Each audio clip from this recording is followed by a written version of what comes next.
Your Excellency, you're welcome to Diplomatic Affairs. Thank you, and thank you for having me on your program.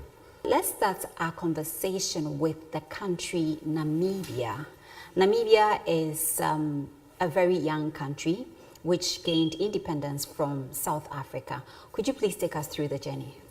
Well, Namibia's history does not start only with South Africa. It starts way back with the Berlin Conference of 1884-85, where about 14 countries, I think, came together and decided that they want to cut up Africa and the world and assume certain territorial hegemony over these countries.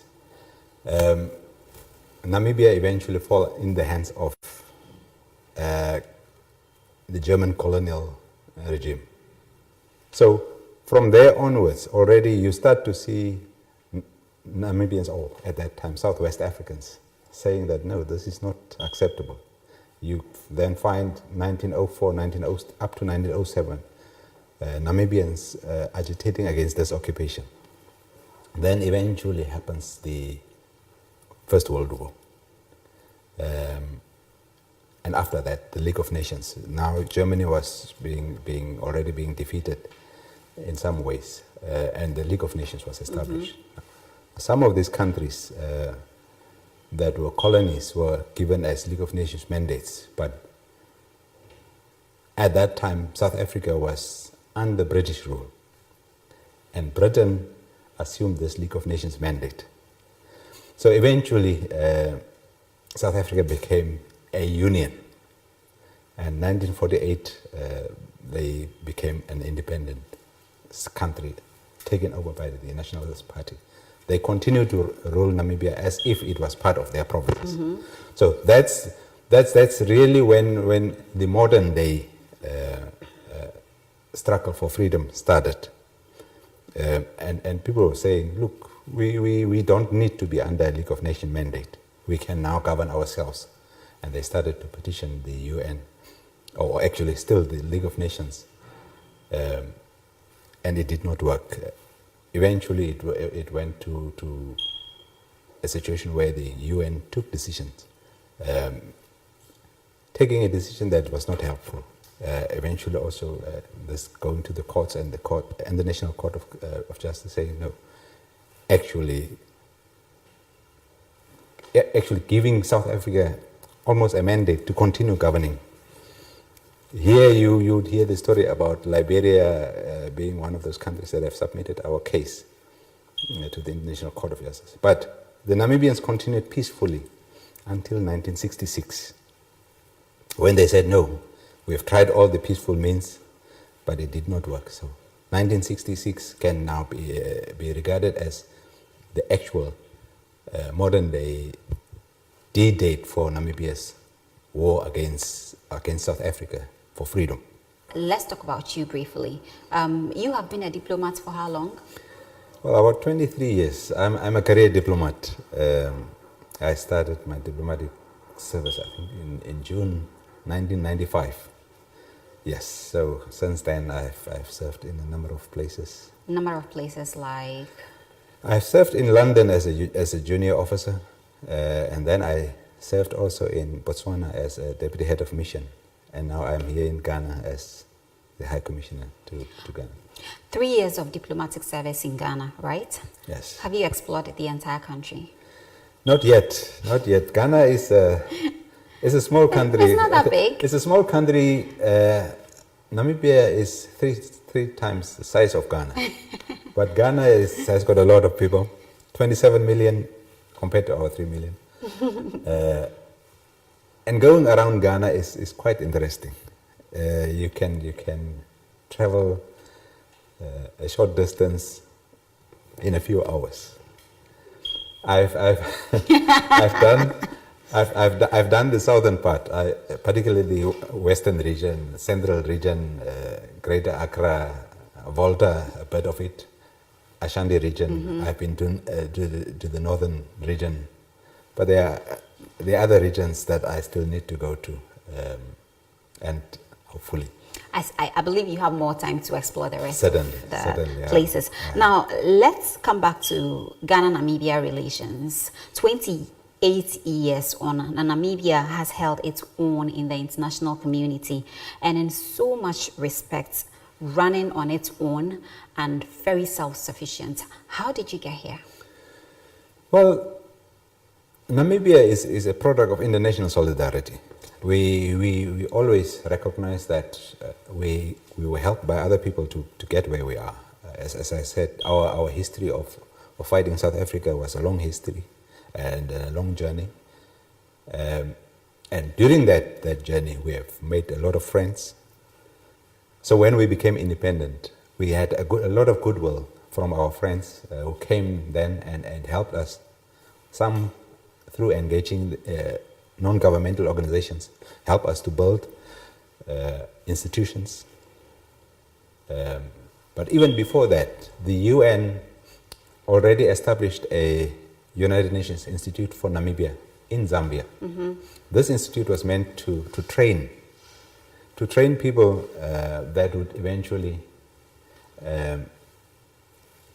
take over the leadership once Namibia becomes independent, but would also be in the public offices, whether it's as justices or whether as ministers or whether as top civil servants, a core of people who are already trained.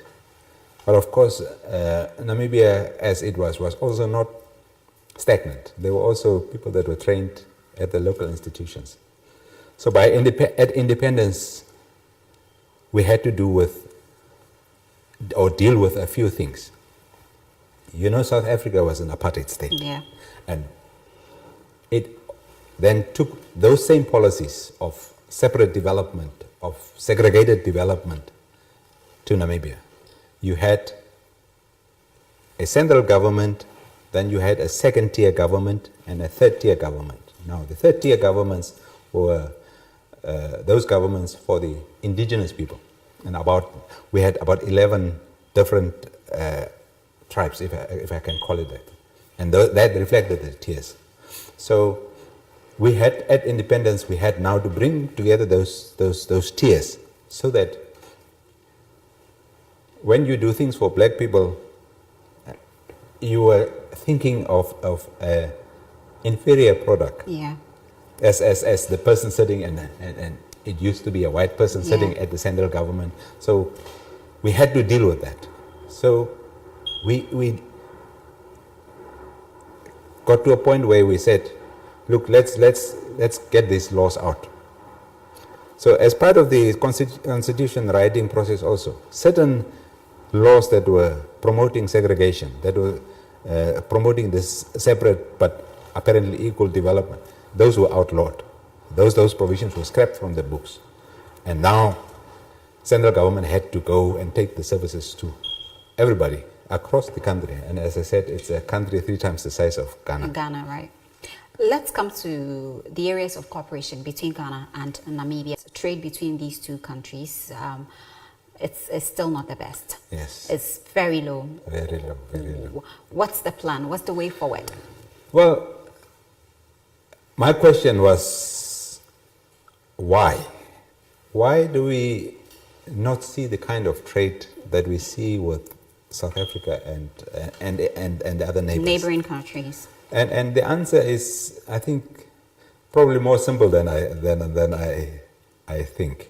And it's that when you are comfortable with your neighbor, you trade more with your neighbor. Right. When you're comfortable with the distance that you have to take your products, you take it to the nearest point. But that means, is this to say that we don't have that good relationship together as two nations? No, the relationship between nations, that's no problem there. It is about whether those that can trade wants to trade with someone that is further from, if they can trade with the one that is near. That is the one part. I think it's this comfort zone that people have been into for a long time, and they don't want to move out of that comfort zone. The trade happens with those that are close by and that are convenient, time zones and all that. That's what happens. Now, the other thing that I also think is that the fear of the unknown. Ghana is a bit far, it's in West Africa. There are so many stories about West Africa. People have heard stories about nations and crooks in some areas, about 419s and all those kinds of things. And without understanding where this is happening, how is it happening, people just shut their mind to any engagement. Currently, are we working on few things together? Well, at the bilateral level, yes. We've been talking about benchmarking mostly. You know, sometimes I hear about Ghanaians just getting up, particularly at official level, getting up and going to Namibia. Sometimes they don't need visas because they may have a certain passport. So there is this traffic between our countries that is taking place. And don't think that because you don't see or hear them that there's nothing happening. Almost every week there's someone going to Ghana or coming to Namibia.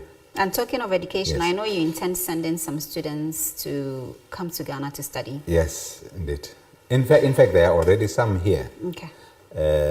At the Ghana Nuclear Graduate Center here in East Legon, we have 2 students that are studying nuclear science, one at a PhD level and one at a master's level. We have other students that have come to Kofi Annan Peacekeeping Center to study the defense things that they do, probably doing advanced courses. We are planning to bring students to do studies in making prosthetics and stuff, as well as others that can learn the things that Ghana has made advances in. And University of Ghana is a great school for that. There are other schools. In Kumasi, you have the University of Science and Technology. So those are the institutions that we are interested in. We're also interested in the Ghana Law School, as well as the ways in which they are organizing their justice system. So those are all areas that we are already cooperating. It seems you are big on education when it comes to Ghana. Certainly. Ghana has got a lot of things that we can learn. How big is the Namibian community in Ghana here? Very small. I like that. It's very small. Let's talk about numbers, like how many? Well, you can talk about maybe 30 people. Okay. Now, that's why I didn't even want to mention the number. But you have got a few professionals that are working at institutions here, and then us diplomats and our dependents. So it's a small community.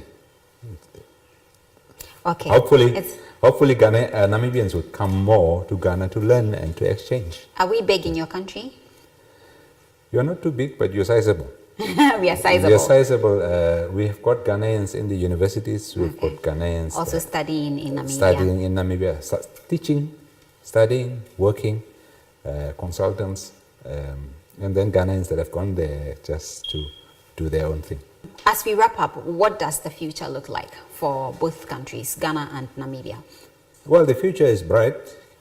Ghana is amongst the top 10 emerging countries on the continent. And that is a reality that we have to tap into. We see Ghana as a major transport hub, both sea and air. We see Tema being developed as a major hub. Now, in the case of Tema, we have got Walvis Bay also as a hub that we have developed, and we want to link these 2 hubs together. Yes, so that the trade between Ghana or even between West Africa with SADC can go through Walvis Bay. Of course, there are more than one port on the SADC front, but Walvis Bay is a major development, and we would want that to happen. The other is the air transport hub that is being developed. We will have Air Namibia. Again, it will link our people and this thing that we're saying about people not being able to travel. Hopefully that will be made a reality. That more Namibians will come here, more Ghanaians would go south. And possibly and boost tourism for both countries, I guess. Yes, indeed. Tourism is a great thing. Yeah. I think there's a lot of things that Ghana can learn from Namibia's own tourism drive. And Ghana has got a lot of tourism sites that it can offer. I've been around. I think it's just a bit more marketing of those and infrastructure development. And I think Ghana would be at a place where many countries would envy it for its tourism potential. So there's a lot of things, but we need to work on how best the private sectors can really participate. Government, we have done our part. I think we are doing very well.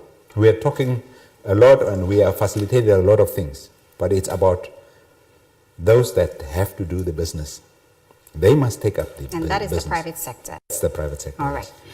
Your Excellency, Ambassador Charles Josob, I hope I got it right. Yes. He has been our guest for today's episode of Diplomatic Affairs.